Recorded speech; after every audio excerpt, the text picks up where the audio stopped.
Iran যুদ্ধ শুরু হওয়ার পর থেকে ডোনাল্ড ট্রাম্প ৩৮১ বার ইরানকে নিয়ে ব্রিফিং এবং আল্টিমেটাম দিয়েছেন।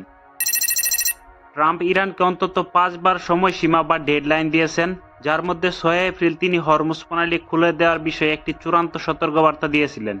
এর আগে ২১শে মার্চ ট্রাম্প ইরানকে ৪৮ ঘন্টার মধ্যে হরমুজ প্রণালী খুলে দেওয়ার জন্য প্রথম আল্টিমেটাম দিয়েছিলেন। ট্রাম্প ইরান পরিস্থিতি নিয়ে তার মতামতে বারবার পরিবর্তন এনেছেন এবং অন্তত ৪ বার তার হুমকি বা ডেডলাইন পিছিয়ে দিয়েছেন।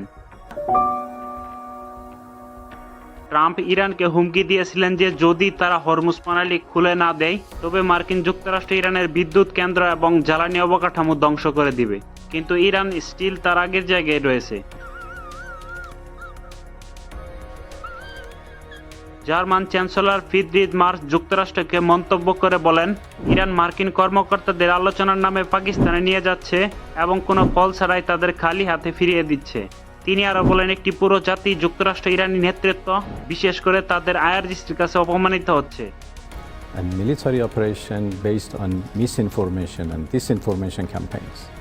যুদ্ধ নিয়ে ডোনাল্ড ট্রাম্পকে বিভ্রান্ত করা হচ্ছে দাবি করে জেডি ভ্যান্স বলেন, প্রেসিডেন্টকে বিভ্রান্ত করছে পিট হ্যাগসেট। সম্ভবত প্রেসিডেন্ট ট্রাম্প যা শুনতে পছন্দ করেন ঠিক সেটি তাকে বলেছেন।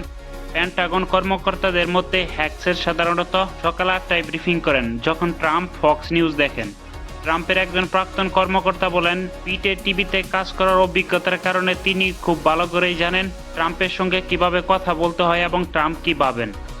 এছাড়াও ট্রাম্প সবসময় তোট সোশ্যাল এবং বিভিন্ন সাক্ষাৎকারের মাধ্যমে ইরান নিয়ে তার বক্তব্য তুলে ধরেছেন এবং ইরানকে স্মার্ট হওয়ার বা চরম মূল্য দেওয়ার হুমকি দিয়েছেন। আপনার কি মনে হয় এই যুদ্ধ পরিস্থিতি কোন দিকে যাবে? অবশ্যই আপনার মূল্যবান মতামতটি জানিয়ে যাবেন।